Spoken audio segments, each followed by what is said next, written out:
ભાઈને બહુ બધી શુભેચ્છાઓ. આદરણીય મહેન્દ્રભાઈ, ગુરુજનો, વાલા વિદ્યાર્થી મિત્રો, મારા મનમાં બહુ મૂંઝવણ હતી. જેને આના સર્જકે જ્યારે છે ને વિન્સેન્ટ વાન ગોગના ચિત્રો જોયા ને ત્યારે એની વાચા વણાયેલી. એટલે મેં આ 2 વાર વાંચ્યું ને તો મને બહુ સ્પર્શી ગયું. પણ શું થાય છે એ સમજાતું નતું. શું થાય બહુ બધી મૂંઝવણ હતી. પણ અને કઈ રીતે તમારા સુધી પહોંચાડું એ પણ એક મૂંઝવણ હતી. પણ મને જે સ્પર્શ્યું છે એ હું તમને પહોંચાડવાનો પ્રયત્ન કરું. સૌપ્રથમ તો તમે આ પુસ્તક હાથમાં લો. અર્વિંગ સ્ટોન નામના અમેરિકન લેખક છે. એમણે લસ્ટ ફોર લાઈફ નામે 1934માં જીવન ચરિત્રાત્મક નવલકથા આપી, જેનો સળગતા સૂરજમુખી નામે વિનોદ મેઘાણીએ સૌપ્રથમ 1971માં, અને પછી પાછું એમને જ એવું લાગ્યું કે અનુવાદમાં બહુ સુધારાની જરૂર છે. 23 વર્ષ પછી એ સુધારા સાથે એમણે પાછું 1994માં ફરીવાર એ અનુવાદ પ્રગટ કર્યો. લસ્ટ ફોર લાઈફ એટલે કે જીવન માટેનો તલસાટ અને સળગતા સૂરજમુખી, આ 2 શીર્ષકો છે. તો શીર્ષકો જોઈને જ તમને એમ થાય કે આમાં કોઈ શાતા આપનારું તો શીર્ષક છે જ નહીં. એને કે આ એક અંગારા કે તિખારા જડતું હોય કે બહુ એટલી આગ હોય એવી આમાં કોઈ કથા આવે. એટલે આ પુષ્ટ જોઈને જ તમને આ સળગતા સૂરજમુખીનું પણ ચિત્ર છે.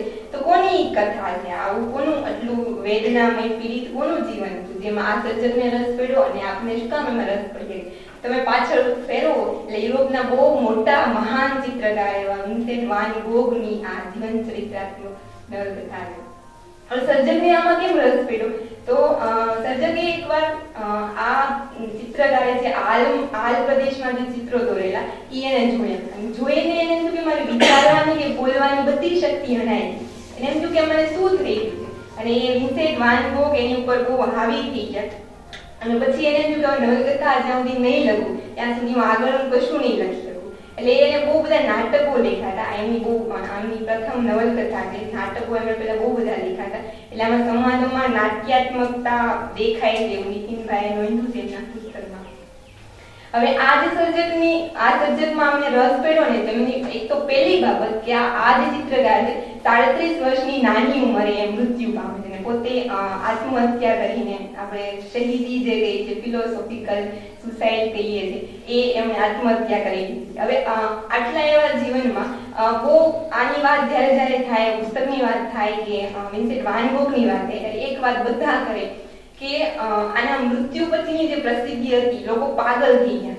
આખા યુરોપમાં વિન્સેન્ટ વાન ગોગ થઈ ગયા. એના મૃત્યુ પછી એ જ્યારે જીવતો હતો ત્યારે માત્ર એનું એક જ ચિત્ર વેચાણું. મૃત્યુ પછી એનું ચિત્ર 1985માં 64 કે 68 કરોડ ડોલરમાં વેચાય. અને અલગ અલગ દેશોમાં, મ્યુઝિયમોમાં એટલા એના ચિત્રોના પ્રદર્શનો થયા. અમુક ચિત્રો એના નેધરલેન્ડ લાવવાના હતા. તો એ જે લાવવાના હતા ને એના ઉપર કેટલા કરોડનો વીમો થયા, પ્રીમિયમ લેવામાં આવ્યા કે આને જો કંઈ થાય ને તો એટલા કરોડ દેજો, એટલા કરોડ દેજો. હવે આજમાં જ્યારે જીવતો હતો ત્યારે એને એક જગ્યાએથી બીજી જગ્યાએ જવું હતું તો એની પાસે ટ્રેનની ટિકિટના પૈસા નહોતા. એને એક દિવસોના દિવસો હાલીને ત્યાં પહોંચતો હતો. એટલે આજે વિરોધાભાસ છે કે જ્યારે જીવતો હતો ત્યારે એને 2 ટન ખાવાનું પણ મળતું નહોતું. પેટ ભરીને ખાઈ પણ નહોતો. અને જ્યારે એ મરી ગયો ત્યારે એના ચિત્રો કરોડોમાં, કેટલા કરોડોમાં વેચાય છે. આ જે વિરોધાભાસ છે, આ તમે ક્રૂર નિયતિ કહો કે જે વિધાતા ગણો કે જે કહો એ આ ચિત્રકારની હતી. તો આ સૌથી પહેલી બાબત તમને આ ચિત્રકારના જીવનમાં રસ પડી હતી. આપણને સરે કીધું એમ થાય કે આપણે બીજાના જીવનમાં ડોક્યુ કરવાનું બહુ આપણે રસ હોય. દીપક સર કહેતા હતા કે નાટક તમે જુઓ તો એ 3 બાજુ એની પેજ છે ને એ ખુલ્લી છે. એટલે આપણે કરીએ શું ખરેખર તો કોકના જીવનમાં ડોક્યુ કરે છે કે તમારું જીવન કેમ છે. અને એમાં તે ચિત્રકારોના જીવનમાં આપણને ખાસ રસ પડે. એટલે આ સર્જક પાસે સૌથી પહેલા કૃતિ પહોંચી છે. કૃતિમાંથી એમને એમ થયું છે કે આનો સર્જનાર તો કેવો છે. આવા પ્રશ્નો આપણે દુનિયાને જોતા પણ એવું થાય. આપણે તો એવું ગીત ગાઈએ છીએ કે મને કહો ને ઈશ્વર કેવા હશે, ક્યાં રહેતા હશે. એટલે કૃતિ ઉપરથી કર્તાને ઓળખવાની જિજ્ઞાસા આપણી હંમેશા રહી છે. આપણે કુદરતને પણ ચિતારા તરીકે ઘણીવાર જેમ પાઠકની કવિતા જેવી અજબ મિલાવટ કરી ચિતારે રંગ પ્યાલીઓ ભરી એક રસરકે ઉગી નીકળ્યા ડુંગર ઝાડ ને ટપકે ફૂટી નીકળ્યા ધરતી પરથી પહાડ. એટલે કુદરતને પણ આપણે એવું કહીએ કે બહુ મોટો મહાન ચિતારો છે અને આખી આ દુનિયાની એક આખી કૃતિ છે. હવે આ સર્જકને એના વિશે જે લખવું હતું એના માટે એને ચિત્રકારની જેવી સ્થિતિ હતી એવી સ્થિતિ એની પાસે થઈ છે કે એને વિન્સેન્ટ વાન ગોગ વિશે જાણવું છે કે ક્યાં ક્યાં ફેરવો હતો, કે એને કેવી રચનાઓ કેવી રીતે કરી, એના સ્વજનોને એને મળવું હતું, પણ એની પાસે પૈસા નહોતા. હવે આ જાસૂસી કથાઓ લખતા હતા આપણે આ જે સર્જક છે, એટલે એની એકાદી જાસૂસી કથા વેચાય અને પછી એને જ્યાં જવું હોય ત્યાં જાય. એટલે આ સર્જક જે છે એનું જીવન પણ એટલું સંઘર્ષમય છે, એમાં પણ આપણે રસ પડી શકે. હવે આ વાત મેં એ કરી કે આમાં આપણે શું કામ રસ પડે, કે સર્જકને શું કામ રસ પડે. નવલકથાની વાત કરું તો નવલકથા 8 ખંડમાં વહેંચાયેલી છે અને 8 ખંડને જે નામ આપવામાં આવ્યા છે એ અલગ અલગ ભૌગોલિક પ્રદેશના નામ છે. જેમ કે લંડન છે, પેરિસ છે, આલ છે, એડન, હેવ, ઓવેન, આવા અલગ અલગ નામોથી એના ખંડને વિભાજિત કરવામાં આવે. હવે આપણે કહીએ કે આનું જીવન એટલું અસ્થિર કેમ હતું, એટલે આટલી અલગ અલગ જગ્યાઓએ કેમ ફેરવું હતું, તો એની પાછળ એક બહુ મોટી જરૂરિયાત એની ચિત્રકામની હતી. એક જગ્યાએથી બીજી જગ્યાએ જતો હોય તો એની નિજી જે કલાકારની જે જરૂરિયાત હતી એના માટે એક જગ્યાએથી બીજી જગ્યાએ જતો હતો. હવે આ શરીફાબેન વાત કરતા હતા, આપણે હમણાં સ્વરૂપો ભણીએ છીએ તો શરીફાબેન એવું કીધું કે નવલકથાને આપણે શુદ્ધ કલારૂપ નથી માનતા, કેમ કે એનું માધ્યમ જ જીવન છે. જીવનમાં ગયા વગર તમને કોઈ નવલકથા સમજાય નહીં. એટલે આમાં પણ તમારે જીવનને જોવું પડે. અને આમ તમે જુઓ તો થોડાક લોકપ્રિય જે એલિમેન્ટ્સ કહેવાય એવું પણ આમાં છે. અનેક પ્રણય કથાઓ પણ આમાં આલેખવામાં આવી છે. એટલે અલગ અલગ જે પ્રદેશ છે ને 8 ખંડ છે ને તેમાં ઘણા બધા ખંડની એક પ્રણય કથાઓ જોડાયેલી છે. જેમ કે લંડનમાં હોય તો અર્શલા નામની સ્ત્રીને પ્રેમ કરતો હતો, એનાથી પછી એને સ્વીકારતી નથી તો ત્યાંથી પછી બીજી જગ્યાએ જાય છે, પછી કેય ને માર્ગોટ ને ક્રિસ્ટીન ને અલગ અલગ સ્ત્રીઓ હારે જોડાયેલી. એટલે દરેક ખંડ છે તો એ ખંડમાં એક તો એની ચિત્રકામ કરવા માટેની ઝંખના અને બીજો એની પાસે કોઈ વ્યવસાય હતો નહીં એટલે અસ્તિત્વ ટકાવવા માટેનો સંઘર્ષ, અને ત્રીજી આ એક પ્રણય કથા અહીંયા જોડાયેલી. એટલે આવી રીતે આખો એક ખંડ બને એમાંથી પાછી બીજી જગ્યાએ છે. આવી રીતે 8 જે ખંડ છે એ વિભાજિત કરવામાં આવ્યા. હવે આ નવલકથામાં આ જે ચિત્રકાર છે એનું માત્ર 16 વર્ષનું જીવન જ આલેખવામાં આવ્યું. એક તો આપણને ખબર છે કે 33 વર્ષની નાની વયે આ ચિત્રકાર મૃત્યુ પામ્યું છે, એટલે 21 વર્ષથી 37 સુધી એટલા વર્ષનું જીવન આમાં છે. બાળપણ આમાં નથી. એક જગ્યાએ કહે છે કે મને બાળપણથી છે ને સતત એવું અંદરથી એવી ઝંખના થતી કે નિસર્ગમાં જે કંઈ દેખાય છે હું તરત પલક ઉપર કે કાગળ ઉપર હું ઉતારી દઉં, પણ એ ઝંખનાની જેમ હંમેશા દાબી છે. અને એ પછી ધીમે ધીમે એના માટે ચિત્રકામ કરવા માટેની પ્રેરણા જાગી છે. હવે ચિત્રકામ એને શરૂ કર્યું એની પહેલા પણ એને ઘણા બધા વ્યવસાયોમાં પણ નહોતો. સૌથી પહેલા એ ચિત્ર વિક્રેતા હતો, ત્યાંથી એને નિષ્ફળતા મળી. પછી એને પાદરી બનવા માટે વિદ્યા અભ્યાસ કરવા માટે વિદ્યાભ્યાસમાં પણ એ નિષ્ફળ નીવડે છે. ત્યાંથી પાછી પાદરી બનવા માટે જાય છે એક જગ્યાએ જ્યાં કોલસાની ખાણ છે, ત્યાં પણ એ નિષ્ફળ નીવડે છે. એટલે એની પહેલાના જેટલા વ્યવસાય હતો ત્યાં સુધીની એની શોધ હતી કે મારું આ દુનિયામાં આવવું એનું શું કારણ છે, મારે ખરેખર આ દુનિયાને શું આપવાનું છે. તો જે વિદ્યા અભ્યાસ કરતા હોય ત્યાં એક છે ને ત્યાં એક માસ્તર હોય છે, તો એ આને ભણાવવાની વાત કરતો હોય કે તું આમ કર આમ કરતા સતત ચિત્રકામની વાતો કર્યા કરે. અને એમ પૂછે છે કે મારે ખરેખર કયું માધ્યમ અપનાવવું જોઈએ. એ માસ્તરે એવું કીધું કે તું ગમે એ માધ્યમ અપનાય પણ તું ખરેખર છેલ્લે તું તારું જે પ્રગટ રૂપ છે એ તું પ્રગટાવી ન રહેશે. એ મને ખબર છે. એમણે જે ભવિષ્યવાણી કરી હતી અને જે આગાહી કરી હતી એના શબ્દોમાં હું તમને મૂકું. અને આ પુસ્તકની જે લોકો વાત કરી આ વાત જરૂર ચોક્કસ કરેલા. અને તમે ગાંધી કયો કે જે કયો આની વિશે વાત થાય એટલે જે માસ્તરે જેને શરૂઆતમાં કહી દીધું હતું એ શબ્દો બધા કે છે કે મેન્ડેસ ડાકુસ નામના એમના જે માસ્તર હતા એમણે એવું કીધું કે માનવીને ભડ બનાવનારું હીર મને તારામાં દેખાય છે અને એ પાણીદાર સસ્તો હશે એ હું પારખી ગયો છું. ભાવિ જીવનમાં ઘણીવાર તને એવું લાગશે કે તું ડૂકી રહ્યો છે પણ આખરે તું પ્રગટ થયે જ જંપીશ અને એ પ્રગટીકરણ તે જ તારા જીવનની સાર્થકતા હશે. અને જીવન નવલકથાનો જે અંત આવે છે ત્યારે ખરેખર એનું જે પૂર્ણ રૂપ હતું એને ખરેખર જે કેવું હતું એને બધું કહી દીધું ચિત્રમાં. ત્યાં એ નવલકથાનો અંત આવે છે. હવે આપણે બધા યુવાનોને બહુ બધા પ્રશ્નો હોય કે આપણે ખરેખર કયું ક્ષેત્ર આપણા માટે યોગ્ય છે, આપણે કયા ક્ષેત્રમાં જવું. તો આ માસ્તર સાથેના જે સંવાદો છે એ બહુ સરસ છે. એટલે માધ્યમની વાત આવી ને ત્યારે એમ કીધું કે તું કોઈ પણ માધ્યમ ને તું જેમાં એકબદ્ધ રીતે તું સતત એમાં પ્રયત્ન કરતો રહેશે, એક ને એક દિવસ તને એમાં સફળતા તો મળવાની છે. પછી વિન્સેન્ટ એવું પૂછે છે કે ખબર કેમ પડે કે અત્યારે જે હું નિર્ણય લઉં એ મારા માટે બરોબર છે કે નહીં. તો એના જવાબમાં એ બહુ સરસ સરસ વાત કરે છે કે એક વાત તું સાંભળી લે કે કોઈ પણ અભિપ્રાય છે અનંતકાળ સુધી કોઈ દિવસ સાચો રહેવાનો જ નથી.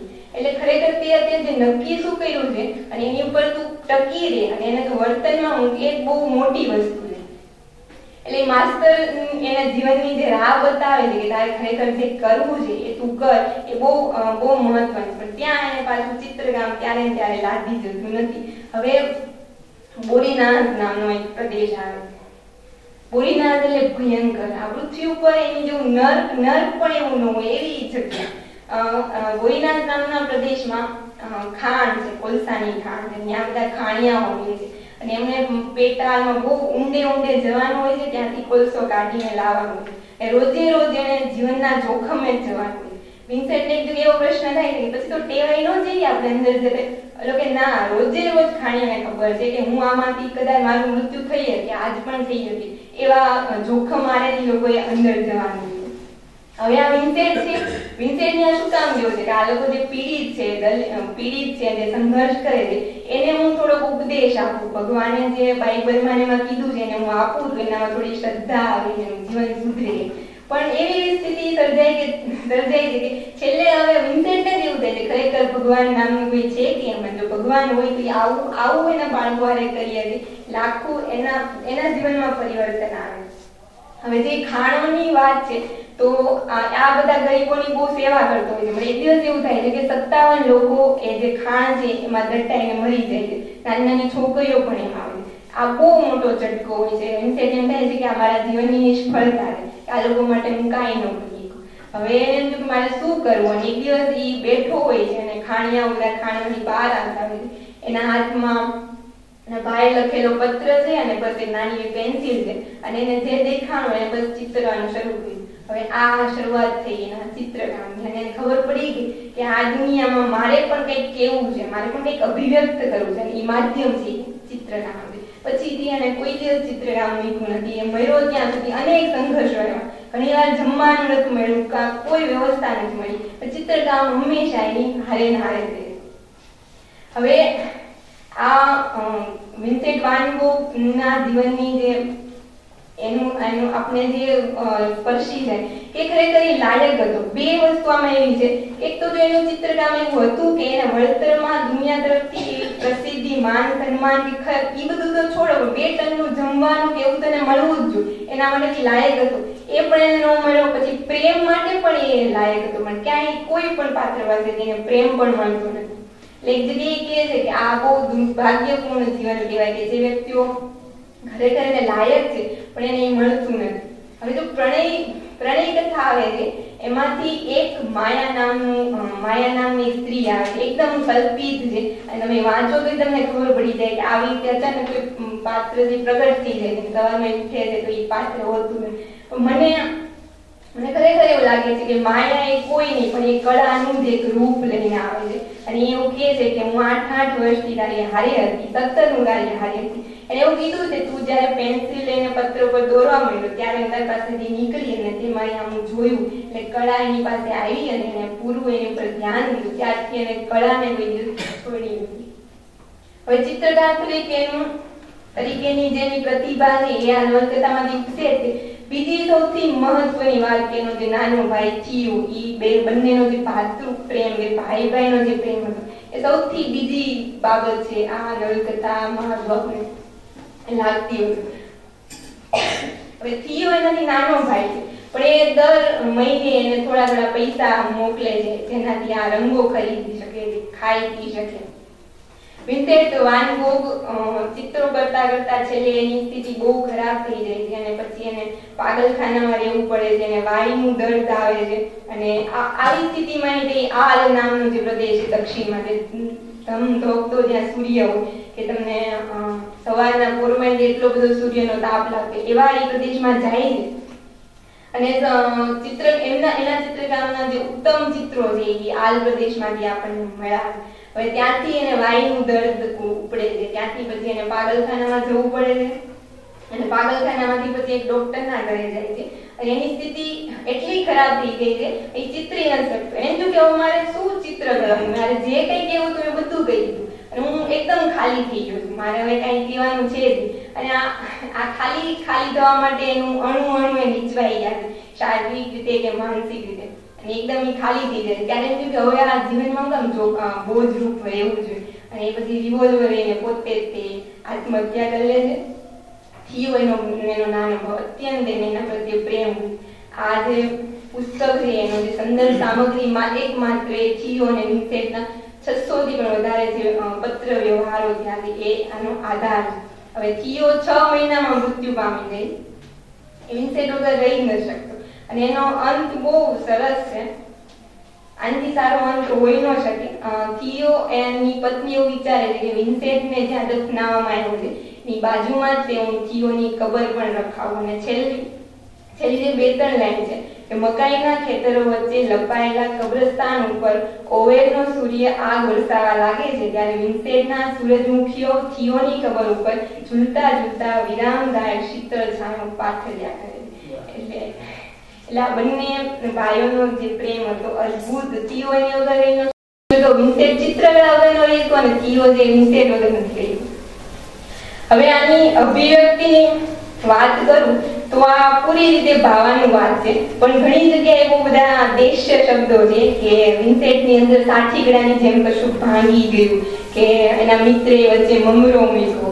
પછી હમણાં મેં જે વાંચ્યું એમાં ભડ શબ્દ, તો એવું લાગે કે અમુક પ્રદેશના લોકો માટે તો એ બહુ ભાવાનું વાત થાય પણ બીજાને કદાચ અવરોધરૂપ લાગે. એટલે ભાષાની રીતે એક વસ્તુ એ છે. પછી આમાં તમને શબ્દ ચિત્રો આવે કે એને આવી રીતે ચિત્ર દોર્યું, એના ચિત્રોમાં આવા ભાવ, તરત આપણે જિજ્ઞાસા થાય કે તો એનું ચિત્ર કેવું છે, તરત આપણે તલપાપડ થાય તો આમાં ચિત્રો પણ એના આપેલા છે. બીજું સંવાદો ચાલતા હોય તો ઘણી બધી ક્રિયાઓ થતી હોય તો એના વર્ણન નથી, સીધું એ સંવાદમાં જ તે વણી લે. જેમ કે થિયો કોઈ વાત કરતો હોય તો વચ્ચે વિન્સેન્ટ તું આમ હાલતો ન મારે બેસી જા કે ના મારે ચા નથી પીવી, ક્રિયાનું કોઈ વર્ણન ન હોય, સંવાદમાં તેને સીધું લઈ લેવામાં. બીજું ઘણા બધા આ ફ્રેન્ચ વાક્યો, ફ્રેન્ચ ઉદ્ગારો પણ આમાં સમાવવામાં આવ્યા છે. એક શબ્દ મને બહુ ગમ્યો, એમાં પૂરું બંધુત્વ એવો શબ્દ વિનોદભાઈ બનાવ્યો છે. પૂરું એ ફ્રેન્ચ શબ્દ છે અને પૂરું એ લોકો પાગલ માટે બનાવવામાં આવે. બંધુત્વ આપણો શબ્દ છે. એટલે જયારે પાગલખાનામાં હતા તો પાગલો એકબીજાને જે રીતે સહાય કરતા હતા તો એના મનમાં એવો શબ્દ કે પૂરું બંધુત્વ, એ પણ ધ્યાન કે જે બાબત છે.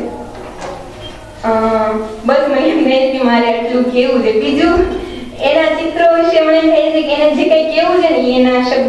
બીજી હા વાત, કલાના શાસ્ત્રને તમારે સમજવું હોય તો આમાંથી એક નાની પુસ્તિકા થાય. એટલી બધી વિચાર કણિકાઓ છે કે કલા એટલે વેદનામાંથી આવતું આ અને વધારાની વસ્તુ કાઢી નાખો તેમાંથી મહાન સર્જન થાય, એવી તમે પુસ્તિકા કરીએ તો એટલા બધા કલાના આમાં વિચારો આપવામાં આવે. હવે વિન્સેન્ટ વાન ગોગને એના ચિત્ર દ્વારા શું કેવું હતું એના શબ્દોમાં હું તમારી રજૂ કરું. એના મિત્રને કહે છે કે હું સૂર્ય ચિત્રું છું ત્યારે મારે લોકોને દર્શાવવું હોય છે કે જુઓ કેટલા બધા વેગથી સૂર્ય ભમી રહ્યો છે, પ્રકાશના અને ઉષ્માના અવિરત તરંગો એ ફેલાવી રહ્યો છે. મકાઈનું ખેતર ચિત્રું છું તે એટલા માટે કે મકાઈના દાણા વિકાસની અંતિમ પ્રક્રિયામાંથી પસાર થયા પછી ઊંડામાંથી બહાર ડોક્યું કરે છે, તે તરફ મારે દર્શકનું ધ્યાન દોરવું છે. સફરજન ચિતરતી વેળા એનો રસ અંદરથી છાલ ઉપર કેવું દબાણ કરી રહ્યો છે, એની મધ્યમાં પડેલું બીજ વિકાસ પામતું આખરે બહાર આવીને પોતાના વિસર્જનમાંથી નવસર્જન કરી રહ્યો હોય તેની લોકોને અનુભૂતિ કરાવી છે. ગાગે આ દ્રાક્ષની વેલાનો વાળનું દ્રશ્ય લે, ધ્યાન રાખજે હમણાં એ દ્રાક્ષ ફૂટવાની છે અને રસની પિચકારી તારી આંખમાં ઉડવાની છે. આ કોતર જો એની બંને બાજુએથી કેટલા કરોડો ટન પાણી નીચાણ તરફ વહ્યું છે તેનો વિચાર ચિત્ર જોનારને થઈ આવે એવું મારે ચિતરવું છે. કોઈ વ્યક્તિનું પોર્ટ્રેટ કરું ત્યારે એના સમગ્ર જીવનનો પ્રવાહ, એને જોયેલી તમામ લીલી સૂકી એના કર્મ, એને સહેલા દુઃખો, એ તમામનો વિસ્તૃત પ્રવાહ ચિત્ર જોનાર અનુભવે એવું મારે ચિતરવું. હવે એક જગ્યાએ એવું થાય છે બે મિત્રો ચિત્ર દોરે છે અને એક સ્ત્રીનું ચિત્ર દોરે છે. ત્યારે વિન્સેન્ટ એમ કહે છે કે તું જોતો કે આ જે સ્ત્રીનું જે પેટ ચિત્રું છે કે અંદર કઈ આંતરડા બાતરડા કઈ છે કેવું લાગવું છે કે આપણે કઈ શરીર વિજ્ઞાની થોડા તો કે એ આને માટે જોઈએ કે એની ભૂખ, એના મનોભાવો એ બધું એના ચિત્રમાં આવવું જોઈએ. અને મોટી ખાસિયત એ છે કે એને જે અનુભવ્યું, એને જે અનુભૂતિ છે સીધે એના ચિત્રમાં આવી. અને આમાં જે વર્ણન હોય પછી તમે ચિત્રો જો તો ખરેખર આપણે હા આણે એ વસ્તુ પકડી લીધી છે. શરૂઆતમાં લોકો નહોતા સ્વીકારતા, ધીમે ધીમે એને થતું કે નહીં આ કંઈક પકડ્યું છે એવું ધીમે ધીમે બધા કહેતા હતા. બીજી આપણે વાંચનમાં વાત કરીએ છીએ તો વિન્સેન્ટ છે બહુ વાંચવાનો રસિક હતો અને જ્યારે એને જીવનમાં દુઃખો આવ્યા છે ત્યારે સાહિત્ય એને ઊભો કર્યો છે. એટલે તમારે જો ચિત્રકાર થવું હોય તો પણ તમારે વાંચવું પડશે એ નક્કી છે. બાકી બસ એટલું મારે કેવું છે. આમાં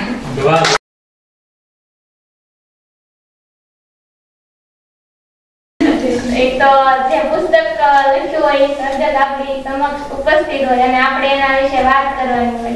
અને ભૂમિબેને જે સળગતા સૂરજમુખી વિશે વાત કરી એટલે હવે મને એવું લાગ્યું કે એમને જે વાત કરી ને તો હું ત્યાં બેઠી વિચારતી આવું તો આમાંય આવે છે, આવું તો આમાંય આવે છે. એટલે જેને આ પુસ્તક વાંચ્યું હોય એને ખબર હોય કે એમને જો થિયોની ને વિન્સેન્ટના એ બે ભાઈઓની વાત કરી તો આમાંય તે રાજા રવિ વર્મા અને જે એમના ભાઈ છે રાજા વર્મા એમની જે વાત છે એવી રીતે હું તો એમ કહું કે આના વિશે એ બે તુલનાત્મક અભ્યાસ થઈ શકે એવો એમના જીવન સરખે સરખા છે.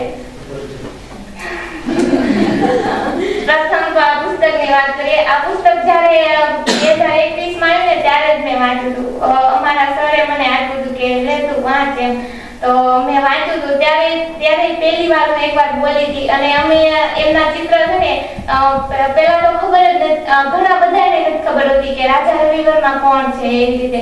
અને હજી રાજા રવિ વર્મા વિશે જે ભણતા હોય એવા ઘણા બધા જાણતા હોય પણ ઘણા નથી ખબર હતી કે જો આ સરસ્વતી માનું ચિત્ર છે એ કોણે દોર્યું છે, કેવી રીતે કોને કર્યું છે. તો એ ચિત્ર જે આપણા ભગવાનના ચિત્ર છે બધા રાજા રવિ વર્માએ બનાવ્યા છે અને એમની જે પ્રસિદ્ધિ છે એના કારણે જ આજે ઓળખાયા છે. અને આપણા જે સાહિત્યમાં જીવન ચરિત્રો ઘણા ઓછા લખાયા છે અને એના જીવન ચરિત્રો લખાય તો પણ તે નવલકથાના સ્વરૂપમાં લખાય એટલે એમાં ઘણી બધી ભેળસેળ હોઈ શકે. પણ ભરતભાઈએ બધી જે સામગ્રી હતી એનો યોગ્ય ઉપયોગ કર્યો છે અને એમના સંદર્ભો પણ ઘણા બધા છે. તમે આ પુસ્તક વાંચો તો છેલ્લે સંદર્ભો પણ જોઈ શકો છો. પુસ્તક સરસ છે. જો હું રાજા રવિ વર્માના જીવન વિશે વાત કરું તો રાજા રવિ વર્માનો જન્મ 29 એપ્રિલ 1848 થયો. પછી મેં છેલ્લે જોયું ને તો ભરતભાઈનો જન્મ તે 24 એપ્રિલ થયો. તો મેં કીધા એપ્રિલ મહિનામાં એટલે એમનું બોન્ડિંગ અને એટલે જીવન ચરિત્ર લખવું ઘણું બધું આમ અઘરું થઈ શકે કેમ કે આપણે જેના વિશે લખી રહ્યા છીએ આપણે એને કોઈ દિવસ મળ્યા નથી અને આપણે એની વિશે માહિતી પૂરતી નથી હોતી અને આ રાજા રવિ વર્મા વિશે આપણા ગુજરાતી ભાષામાં ઘણું ઓછું લખાયું છે. હિન્દીમાં, ઇંગ્લિશમાં અને એમની જે મલયાલમ ભાષા છે એમાં વધારે લખાય છે. તો એના જે અનુવાદો છે તે પણ ભરતભાઈએ સરસ રીતે ઉતારી આવ્યા છે. એમાં કાંઈ છેડખાની નથી કરી અને એ મને વધારે પસંદ પડ્યું. રાજા રવિ વર્માનું જીવન પણ જેમ વિન્સેન્ટ વાન ગોગનું હતું એવી રીતે તે ઘણી બધી મુશ્કેલી ભર્યું હતું. જેમ આપણને કંઈક શીખવાડવામાં આવે તો એમ એ શીખવાડતા કઈ નથી થઈ જતું એને અંદરથી એવું હોવું પડે કે મારે શીખવું છે એવી રીતે. તો રાજા રવિ વર્માના જે નાની હતા એમને પણ ચિત્રકલાનો શોખ હતો અને રાજા રવિ વર્માના મામા હતા એ પણ ચિત્રકાર હતા. એટલે આપણે એમ કહીએ ને કે ચિત્રકલાનો વારસો એમને મળ્યો છે, જે જન્મથી જ મળ્યો છે. એ 4 વર્ષના હતા ત્યારથી એ ચિત્ર દોરતા હતા અને એમના મામા પાસેથી એમને જે ચિત્રનું જે શરૂઆતનું શિક્ષણ લીધું એમનો ઉલ્લેખ પણ થાય છે. અને જે પુસ્તકમાં માહિતી છે એ બધી આમ એમના સંદર્ભો આપ્યા છે અને એ બધી સાચી છે. આવી રીતે જીવન ચરિત્ર લખાય અને એટલે એમાં એક પણ ખોટી માહિતી નથી. એ ભરતભાઈનો આભાર આપણે માની શકીએ. અને વધારે તો આપણે આનંદ લેવો પડે કે આપણા ભગવાનને પુસ્તક અર્પણ થયું છે. અને જે રાજા રવિવર્માનું જીવન હતું એ કેવી રીતે એમાં મુશ્કેલી આવે છે, એ કેવી રીતે એના જીવનમાં સંઘર્ષ આવે છે, કેવી રીતે એમના જે સગા જે એમના પોતાના છે એ એમના તરફથી એમને ખૂબ જ તિરસ્કાર મળે છે અને બીજા તરફથી એને કેટલું બધું સન્માન મળે છે. એ રીતે જે રાજા રવિવર્મા ચિત્ર દોરતા શરૂઆતમાં એમને જે ચિત્ર દોરવાતો તો એમને આપણા જે ભારતીય કલર હતા જે એમાં એમને નતું વધારે પાવતું. એને જે યુરોપિયન શૈલીના તેલી ચિત્રો હતા એટલે તેલી રંગો એમનો એને અભ્યાસ કરવો હતો પણ એમને શીખવાડવા વાળું કોઈ નતું. પછી એક જે જ્યાં એમને જ્યાં રાજમહેલમાં જે ચિત્રો શીખતા હોય છે ત્યાં એક યુરોપિયન ચિત્રકાર આવે છે અને એમના ચિત્ર જોઈને એમને એવું થાય કે જે 20 વર્ષનો છોકરો આટલા સરસ ચિત્ર બનાવી શકે છે તો એ મારથી આગળ નીકળી જાય છે, હું એને શીખવાડીશ. તો એને શીખવાડવાની ના પાડી દે છે. પછી વિનંતી કરે છે જે ત્યાંના રાજા હોય છે કે એને તમે શીખવાડો નહીં તો કાંઈ નહીં પણ એને જોવા તો જો. રાજા રવિવર્મા પોતાની રીતે જે ચિત્રો ઈ દોરતા હોય છે તેમાંથી શીખે છે અને ધીમે ધીમે ઈ બધા ચિત્રો એમને તેલી જે ચિત્ર શૈલી છે જેને ચિત્રકલા વિશે જાણે છે એમને ખબર હશે અને એની જે શૈલી છે એ શીખી જાય છે અને ધીમે ધીમે તે સરસ એવા ચિત્રો બનાવે છે.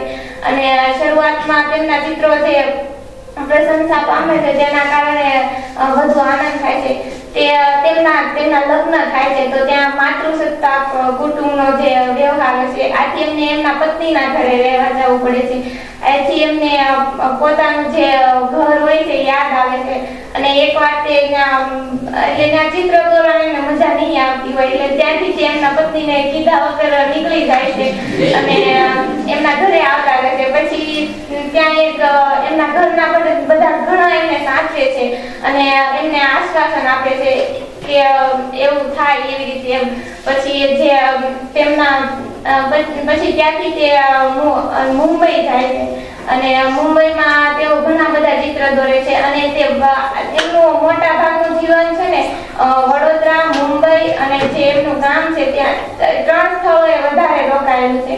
અને મુંબઈમાં એ જે પ્રિન્ટિંગ પ્રેસ ચાલુ કરે છે તે આપણા ભારતના એક જે ઇતિહાસમાં મહત્વનું બની રહે છે કેમ કે જે ગરીબ વર્ગો હતા એમને જે આપણી જેવા સમક્ષ જે ભગવાનને ક્યારેય ન જોયા હોય, ક્યારેય જે નીચલી જાતિના લોકો હતા એમને મંદિરમાં પ્રવેશવાનો મનાઈ હતી, એમને મંદિરમાં નતા જવા દેતા. તો એમની માટે પ્રિન્ટિંગ પ્રેસ ચાલુ કરે છે અને એમને ઘણા આગળના સમયથી ખ્યાલ હોય કે હું પ્રિન્ટિંગ પ્રેસ કરું પણ એમની માટે એમને પૈસા નથી હોતા. તો એમની માટે દાદાભાઈ નવરોજી, ગોપાલ કૃષ્ણ ગોખલે એ બધા એમની સહાય કરે છે અને એ પ્રિન્ટિંગ પ્રેસ ચાલુ કરે છે. પછી એમાંથી જે ઓછા પૈસામાં જે નીચલો વર્ગ ખરીદી શકે પોતાના ભગવાનને કેટલી આસ્થાથી જે પૂજતા હોય એ પોતાના ભગવાનને ખરીદી શકે એવી રીતે એ ઓછા પૈસામાં એ જે પ્રિન્ટ બહાર પાડી હોય છે તે વેચે છે અને એ આમ તો બધાના માધ્યમથી શ્રદ્ધાનો વિષય બની રહી છે. અને એમના જે ચિત્રો હોય છે એ ભલે યુરોપિયન છે પણ ચિત્રોમાં જે આપણા પૌરાણિક ગ્રંથોના ચિત્રો છે, આપણા ભગવાનના ચિત્રો છે એ સવિશેષ બધાનું ધ્યાન ખેંચે છે. અને તેમના જીવનમાં જે તેમનો 2 વખતનો ભારત ભ્રમણનો પ્રવાસ છે તે મહત્વનો ભાગ ભજવે છે. એમાંથી જ એમને વિચારો આવે છે કે હું આવી રીતે કેમ ચિત્ર ન કરી શકું અને જે એ ચિત્ર કરતા હતા તો એમના જીવનમાં જે બધા વિરોધ કરતા હતા, એમના ચિત્રો પર ઘણા બધા કેસ થયા હતા અને એ જે મુંબઈમાં રહેતા તો ત્યાં પ્લેગ નીકળ્યો હતો અને એના કારણે એમના પ્રિન્ટિંગ પ્રેસમાં છે ને ઘણો ઘટાડો થયો હતો અને એના કારણે એમને પ્રિન્ટિંગ પ્રેસ વેચી દેવું પડ્યું હતું. એટલે એવી રીતે આમ બધા જે મહાન સર્જકો છે એમના જીવનમાં મુશ્કેલીનો સામનો તો કરવો જ પડતો હશે અને છેલ્લે જે એમના જીવનમાં એમના ચિત્રો છે એમના પર કેસ થાય છે અને એમને જે ચિત્રો દોર્યા છે પછી એમના વિશે બધી અદાલતમાં જે કેસ ચાલે છે અને એમને જે મેનકા અને ઉર્વશી ને વગેરે સ્ત્રીઓના જે ચિત્ર દોર્યા છે એ વસ્ત્રો અડધા વસ્ત્રો છે, આછા વસ્ત્રો છે, એવી રીતે. તો આપણા લોકો સ્વીકારી નથી શકતા કે આપણા જે પૌરાણિક પાત્રો છે એ આવા ન હોઈ શકે એવી રીતે, અને એમને ભગવાનને લીલા કરતા બતાવ્યા છે. તો આથી આપણા જે ઉચ્ચ વર્ગ સમાજના લોકો છે તે સ્વીકારી નથી શકતા કે આવી રીતે ન થઈ શકે. અને જે ભૂમિબેને વાત કરી કે વિન્સેન્ટ અને જે થિયો હતો એ બેનો ભાવ સંબંધ હતો, તો આવી રીતે રાજા વર્મા અને રાજા રવિ વર્મા અને રાજા વર્માનો પણ એવો જ સંબંધ હતો. એ બંને ભાઈઓ સાથે જ રહેતા હતા અને એમના બેન હતા મંગળાબેન, એ પણ ચિત્ર જાણતા હતા. અને આ બંને ભાઈ બેન હતા એ રાજા રવિ વર્મામાંથી જે શીખવા મળે એમાંથી તે ચિત્રો દોરતા હતા અને એમની મદદ પણ કરતા હતા. આથી જ્યારે 1905માં રાજા વર્મા મૃત્યુ પામે છે તો રાજા રવિ વર્માને આમ અંદરથી આઘાત લાગી જાય છે અને એ પણ પછી 2 ઓક્ટોબર 1906માં એવો મૃત્યુ પામે છે. આવી રીતે રાજા રવિ વર્માને જે પોતાના ઘર તરફથી જેટલો તિરસ્કાર મળ્યો એટલો, અને પોતાના સમાજ તરફથી, પોતાના જે આપણા ભારતના લોકો તરફથી તિરસ્કાર મળ્યો એટલો જ તેમને યુરોપ જે અંગ્રેજો હતા અને બીજા ઘણા બધા નીચલા વર્ગના લોકો હતા તેમના તરફથી ઘણો બધો એમને સન્માન પણ મળ્યું છે. અને 1904માં અંગ્રેજ સરકાર દ્વારા એમને કેસરે હિંદનું બિરુદ પણ આપવામાં આવ્યું હતું. અને આ પુસ્તકમાં એમને ભરતભાઈએ સમગ્ર વાત આવરી લીધી છે અને આ પુસ્તક તમે સરસ જોઈ શકો છો. આમાં બધા ચિત્રો પણ આપ્યા છે. આ લક્ષ્મીજીનું ચિત્ર છે, આ સરસ્વતી માતા છે, સૌપ્રથમ બનાવેલા રાજા રવિ વર્માએ સરસ્વતી માતા. અને આ સીતાનો ભૂમિ પ્રવેશ છે. એવી રીતે તેમને ઘણા બધા ચિત્રો બનાવ્યા છે. આ શાંતનુ અને મત્સ્યગંધા છે તેની પર કેસ થયો હતો. એવી રીતે ઘણા બધા ચિત્રો છે. અને આ પુસ્તકની એક વાત ગમી ને તો અહીંયા ચિત્ર એને અલગ અલગ સુક્તિઓ લખેલી છે સંસ્કૃતમાં, એ એક સરસ છે. અને આમાં કેટલા બધા રાજા રવિ વર્માના આપણે હું જ્યારે પુસ્તક વાંચતી હોય ને તો પહેલા આપણે જોઈ એ ક્યાં રહેતા હતા, શું કરતા હતા, આપણે ગૂગલ દેવતાને સર્ચ કરી અને એમાંથી એના વિશે માહિતી મેળવીએ. તો આપણે ગૂગલ દેવતા પાસે જવું જ ન પડે એવું પુસ્તક છે. આમાં એમના જીવનના કેટલા સ્થળો છે, એમનું ઘર છે, એમનું જે જ્યાં રહેતા હતા, એમને કયા ચિત્રો દોર્યા, એમને કયા ચિત્રો પર કેસ થાય, બધા એમાં